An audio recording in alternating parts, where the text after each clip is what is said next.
Esperança é o nosso tema nessa tarde. Esperança é saúde. É uma das virtudes da vida cristã. 1 Coríntios 13. Fé, esperança e amor. Por outro lado, desespero é doença. Falta de esperança é doença. Então, ao estudarmos a Bíblia, que nosso coração fique cheio de alegria pela esperança.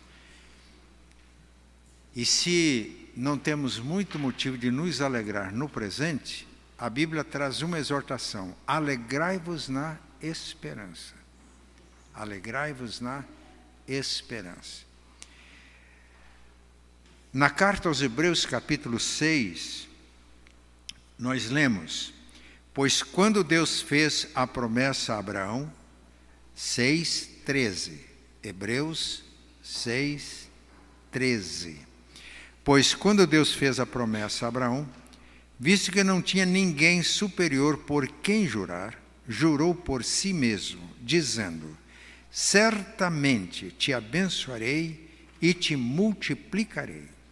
E assim, depois de esperar com paciência, obteve Abraão a promessa. Pois os homens juram pelo que lhes é superior, e o juramento, servindo de garantia para eles, é o fim de toda contenda.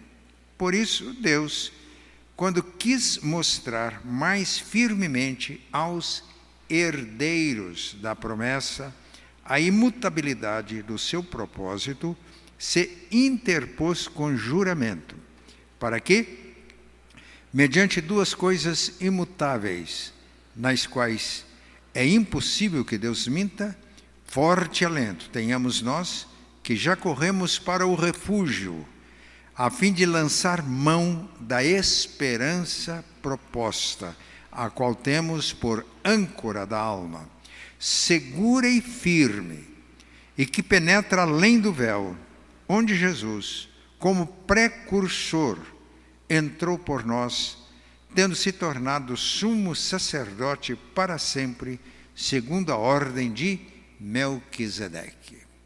Âncora da alma é a esperança. A âncora é aquele instrumento onde o navio se atraca e fica firme, né?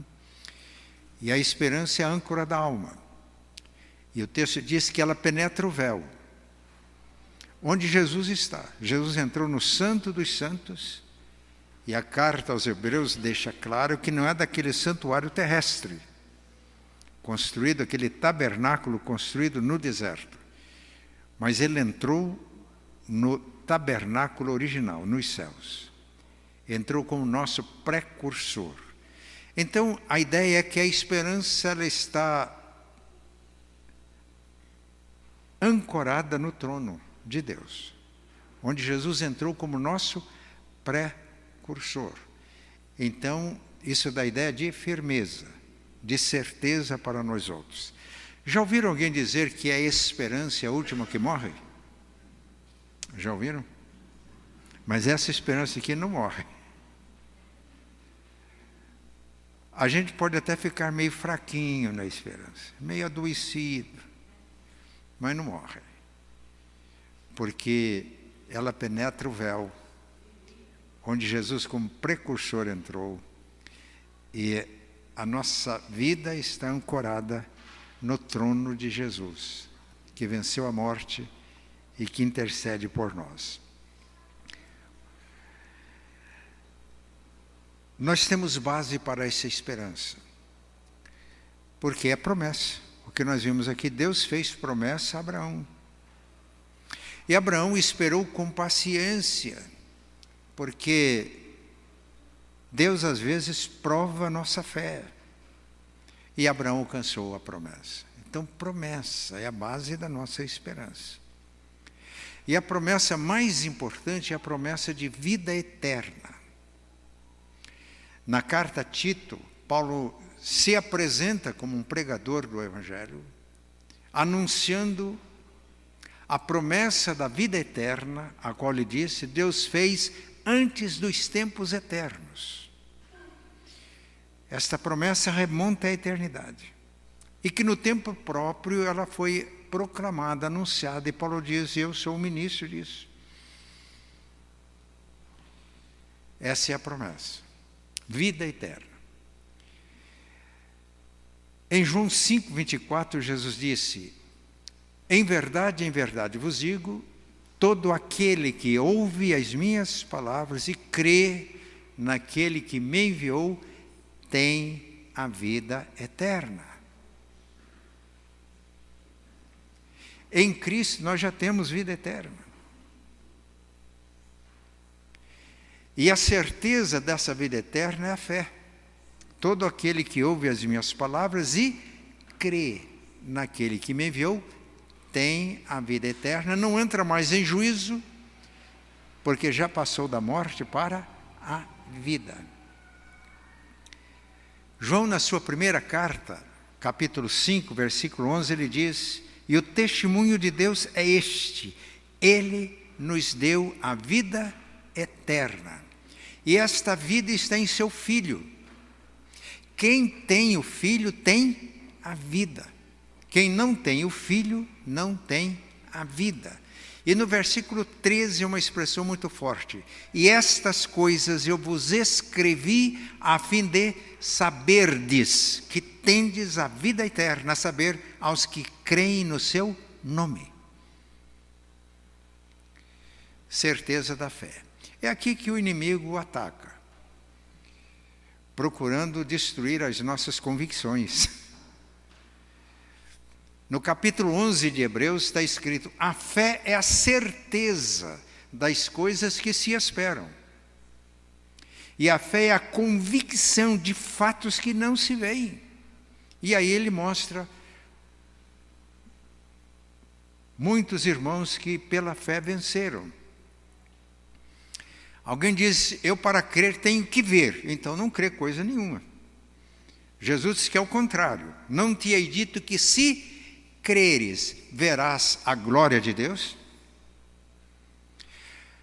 Abraão recebeu a promessa, mas também uma ordem: sai da tua terra e vai para uma terra que eu vou te mostrar. Se ele não tivesse obedecido, ele não tinha visto nada. Não são os fatos da história que fundamentam a nossa fé, mas quando nós obedecemos a Deus, Deus cria, Deus age, e os fatos são o resultado da nossa fé. Os irmãos entenderam? A minha história cristã é construída pela obediência da fé. Ela é feita de atos de Deus, operados em mim e através de mim pela fé. Se não crê, a gente não vê nada. Então, esse é o fundamento da nossa esperança, a certeza. E pela fé nós estamos em Cristo. Então nós temos uma posição. Nós em Cristo. Mas há uma segunda coisa. Base da esperança. Nós temos garantia de que as promessas feitas por Deus serão cumpridas. Garantia. Paulo, escrevendo aos Efésios, no capítulo 1, versículos 13 e 14, ele diz aos crentes, como eu estou dizendo aqui para os crentes: se alguém que ainda não crê em Cristo, não saia daqui hoje sem fazer essa decisão.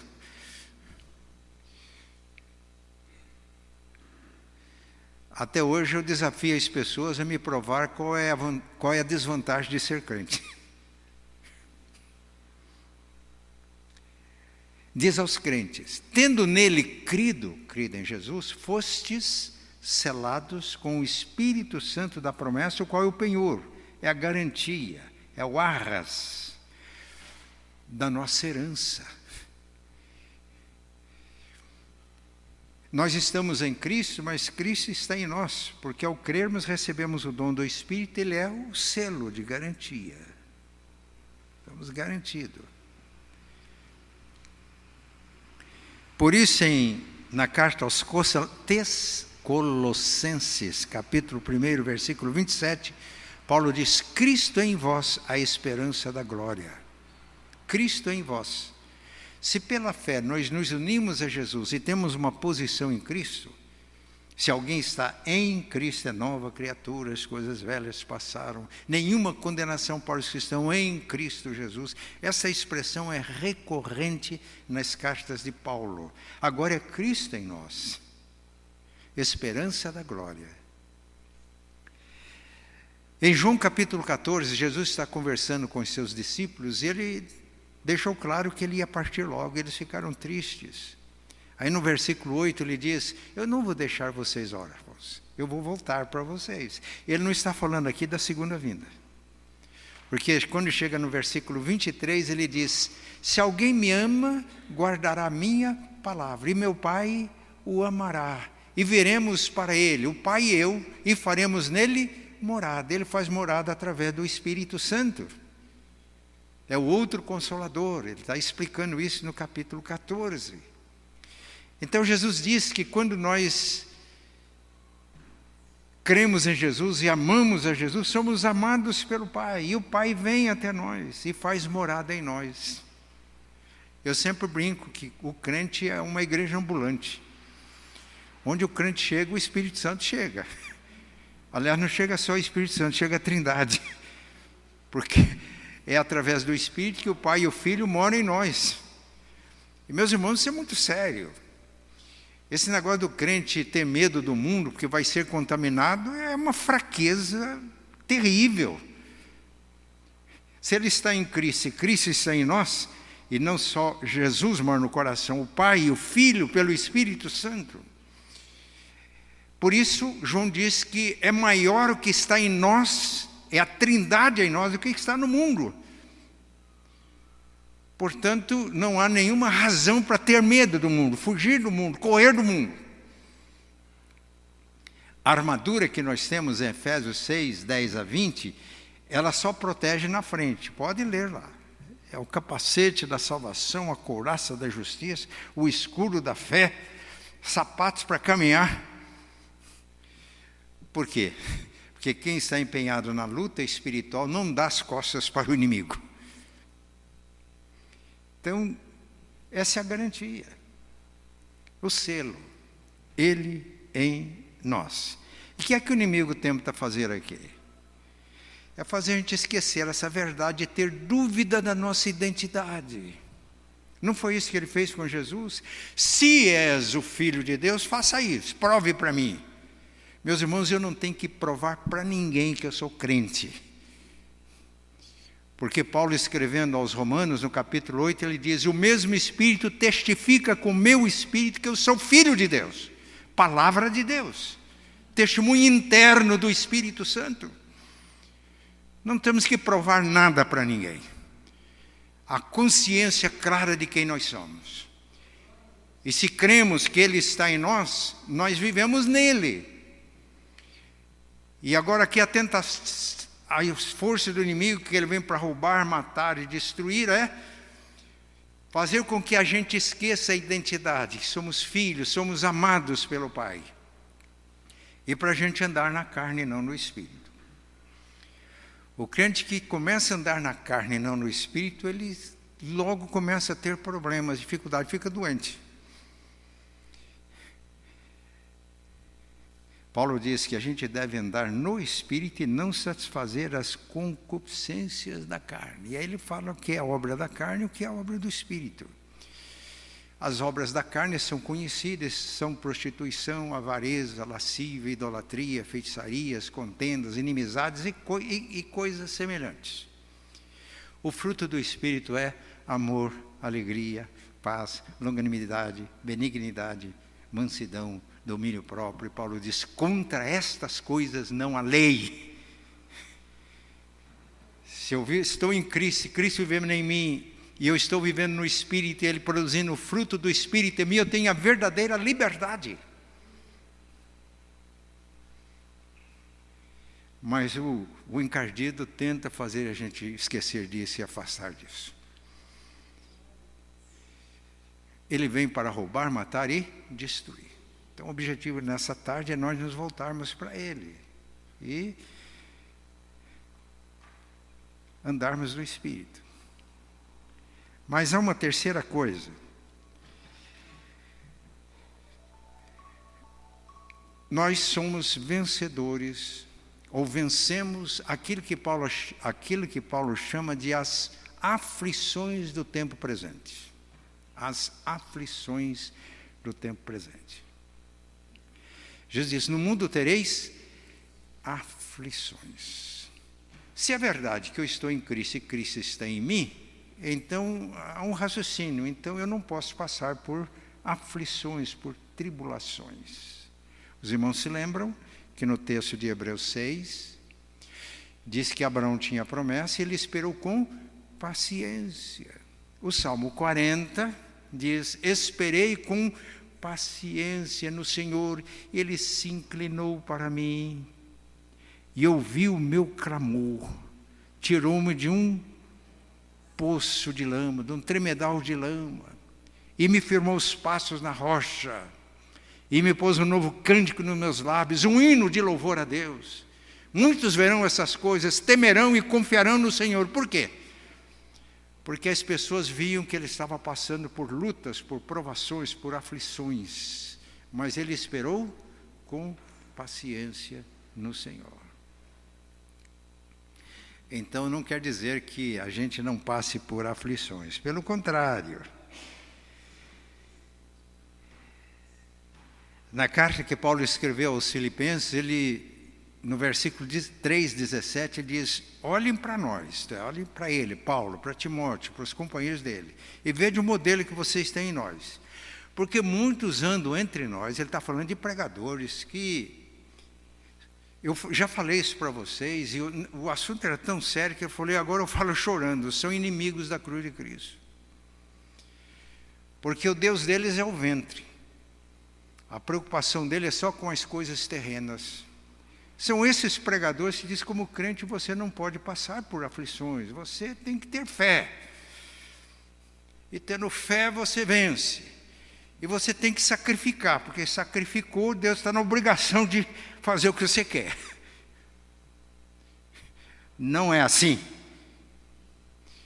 Quando o diabo se apresentou diante de Jó, Jó falou, você viu lá na terra o meu servo Jó?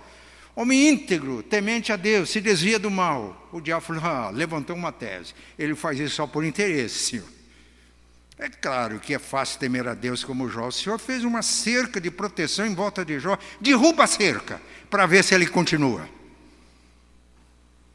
Em quem Jó esperava? Nas suas riquezas? Ele era rico. Na família bonita que ele tinha uma linda família.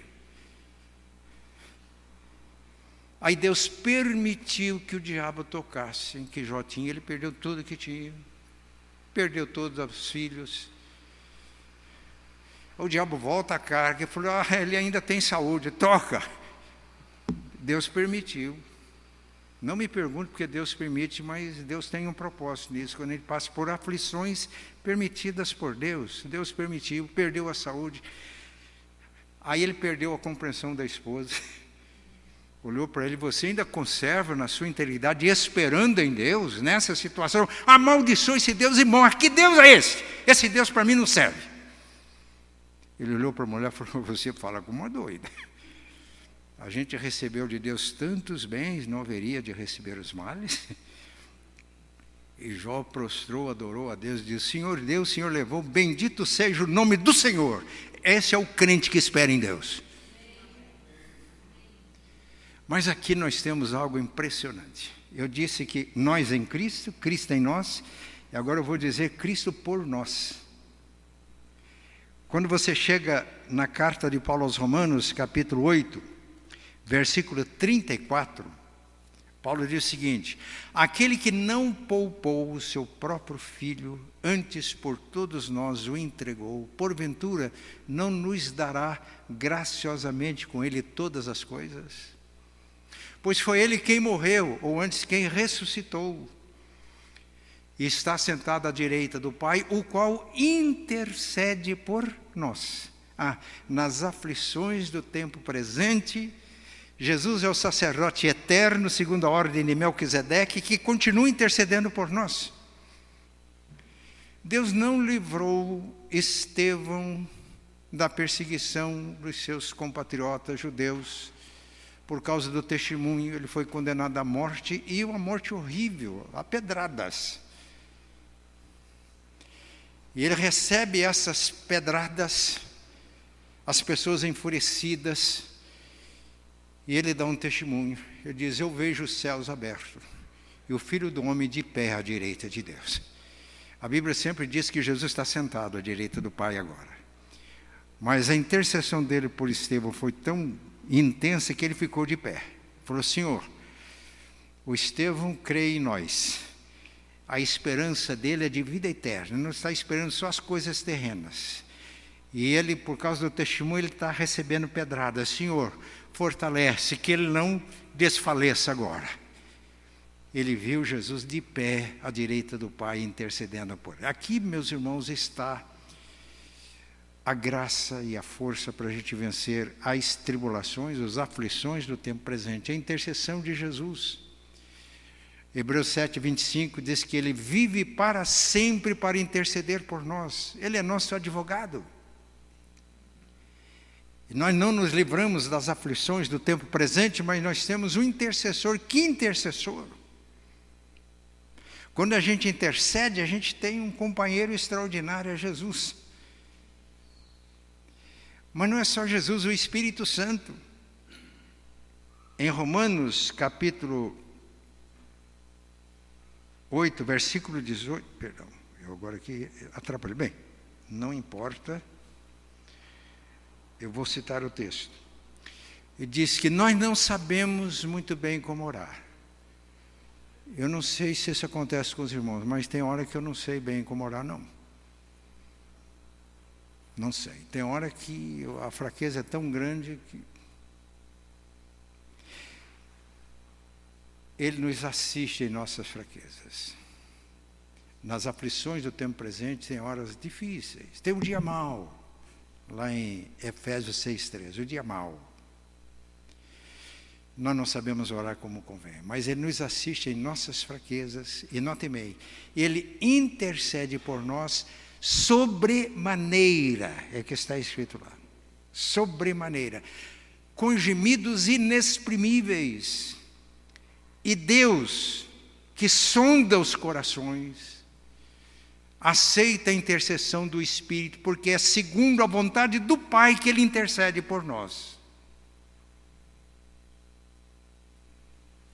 Por quê? Porque as aflições do tempo presente, elas têm objetivos muito claros na nossa vida de crentes. Observe que Paulo escreve na carta aos... Tiago escreve na sua carta, capítulo 1. Tiago, capítulo 1. Meus irmãos, tende por motivo de toda alegria o passardes por várias provações, sabendo que a aprovação da vossa fé, uma vez confirmada, produz perseverança. Ora, a perseverança deve ter ação completa, para que sejais perfeitos e íntegros, em nada deficientes. Tende por motivo de grande alegria o passardes por várias provações. E quando chega no versículo 12, ele diz: bem-aventurado, feliz o homem que suporta com perseverança a provação, porque depois de ter sido aprovado, receberá a coroa da vida, a qual o Senhor prometeu aos que o amam. A esperança, ela não morre, no crente não. Porque o crente considera motivo de grande alegria passar por provações. Porque ele sabe que Deus tem um propósito nisso, como teve na vida de Jó. Essa é a esperança. Eu vou encerrar aqui com o texto de Pedro. Primeira carta de Pedro, no capítulo 1, a partir do versículo 9. Olha o que Pedro escreve. Bendito Deus e Pai de nosso Senhor Jesus Cristo, que segundo a sua muita misericórdia, nos regenerou para uma viva esperança. Para uma viva esperança. E mediante a ressurreição de Jesus Cristo dentre os mortos, para uma herança, olha aqui a promessa, uma herança incorruptível, vida eterna, que ultrapassa tudo que a gente pode ver de bom aqui, né? Eu vi uma pessoa dizendo que uma vez pediram para ele uma definição do céu. Ele falou: pense tudo que é bom, agradável, extraordinário, que você experimenta ver no mundo, multiplica pelo infinito e você tem uma ideia pálida do que é o céu. Essa herança incorruptível, sem mácula, imarcessível, reservada no céu para vós outros, que sois guardados pelo poder de Deus, mediante a fé, para a salvação preparada para revelar-se no último tempo. Então a gente já tem, pela fé, mas o melhor ainda está para vir. Aí o sentido da esperança. Nisso exultais, embora no presente, por breve tempo, se necessário, sejais contristados por várias provações, para que, uma vez confirmado o valor da vossa fé, muito mais preciosa do que o ouro perecível, mesmo quando apurado por fogo, redunde em louvor, glória e honra na revelação de Jesus Cristo, a quem, não havendo visto a mais, no qual, não vendo agora, mas crendo, exultais com alegria indizível e cheia de glória, obtendo o fim da vossa fé, a salvação da vossa alma, a consumação na volta do Senhor em glória. E depois que Paulo diz que nós não podemos ficar enganados com as vozes de falsos profetas, que diz que nós não passamos por essas tribulações, Paulo diz: porque a nossa pátria está no céu, de onde aguardamos o Senhor, o Salvador, o qual transformará o nosso corpo para ser igual ao corpo da sua glória. Os irmãos sabem que eu estou com câncer na próstata, né? Bem, eu posso fazer cirurgia, sarar, e o que eu peço para Deus é que Ele me dê condições de completar a missão que Ele tem para mim aqui na terra. Só isso. Esse é o meu único pedido. Mas, meus irmãos, faço amanhã 80 anos. Vocês não acreditam, porque acho que é mais, né? 80 anos. Mas o tempo de validade não está lá muito longe, não. Mas o que é que enche o meu coração de alegria? É que na volta do Senhor em glória, isso aqui vai ser transformado para ser igual ao corpo glorioso dele. E como eu creio nisso, eu já vivo isso pela fé. E essa é a esperança. Fora disso é doença. Mas a gente adoece, a esperança vai enfraquecendo. Então hoje nós vamos orar.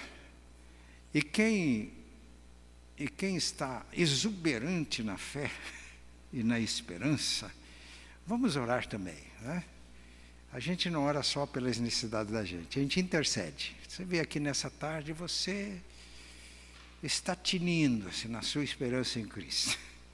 Mas você percebe que algum irmãozinho está enfraquecido, Então é o momento de também fazer uma oração de intercessão. Os presbíteros já podem vir à frente. Está alguém entre vocês alegre? Tiago diz: cante louvores, Tiago 5,13. Está alguém de vocês triste? Faça oração.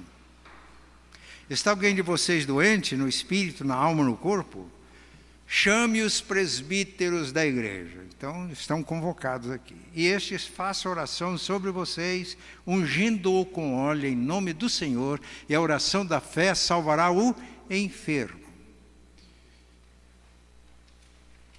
Às vezes o enfermo está mais doente no espírito do que no corpo. Essa é a hora de orar. Às vezes a doença até é consequência, que quando a gente falta esperança, a gente começa a adoecer, tá ok? Se a gente não tem nada, mas você acabou a esperança, você começa a sentir dor para tudo quanto é lado. Então, há certas pessoas que a gente pergunta, como vai? A gente já podia perguntar assim, aonde dói? Está indo para ajudar. Né? O espírito rouba a esperança, a doença física é resultado da doença espiritual. Então é o momento. E se houver cometido pecados, diz o texto, esses pecados serão perdoados.